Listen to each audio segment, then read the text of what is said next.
பக்தினா என்ன அப்படின்னா, நீ எனக்கு இதை செய்யி, நான் உனக்கு இதை போடுறேன், நான் உண்டில இவ்வளவு போடுறேன், நான் உனக்கு வந்து தேங்காய் உடைக்கிறேன், நான் உனக்கு அபிஷேகம் பண்றேன். சாமி நம்மளை எப்படி பார்க்கும்னு நினைக்கிறீங்க?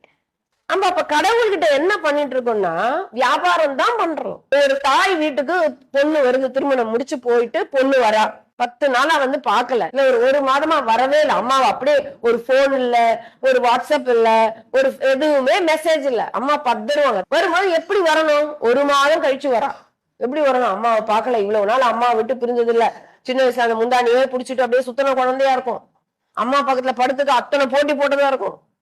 அம்மா போயிட்டாங்கன்னா ஓன்னு அழுவுறதா இருக்கும். இப்ப கூட பாருங்க, நிறைய குழந்தை நான் அழுவோது பாப்பேன், அப்புறம் பாரு அப்படின்னு நினைப்பேன். இப்பவே வந்தவன என்னம்மா வந்த அப்படின்னு கேட்டா, அம்மா 1 மாசமா பாக்கல, என்னம்மா வந்தேன்னு கேக்குற, உன்னை பார்க்கதான் வந்தேன் அப்படின்னு சொன்னா உள்ளுக்குள்ள ஒரு சந்தோஷம். குழந்தை போன் பண்ணலனாலும் நம்மள பார்க்க ஓடி வருதுன்னு ஒரு சந்தோஷம் இருக்கும்.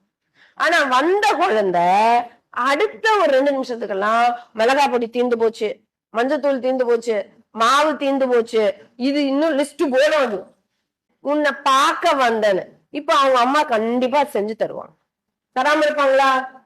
தருவீங்க தானே? தந்துட்டு உள்ளுக்குள்ள வலிக்குமா வலிக்காதா? வலிக்கும். கொடுத்துட்டு என்ன பண்ணுவீங்க? வலிக்கும், நம்மளை பார்க்க வரல பத்தியா, ஆனா கொடுப்பீங்க. இப்படித்தான் கடவுளும். சாமின்னா பக்திக்காக பக்தி செய் என்பார்கள். எதுவும் கிடையாது. நாயன்மார்களும் ஆழ்வார்களும் பக்தர்களும் மகான்களும் பக்தி மட்டும்தான் செலுத்தினாங்க. கடவுள்கிட்ட எந்த பேரமும் பேசு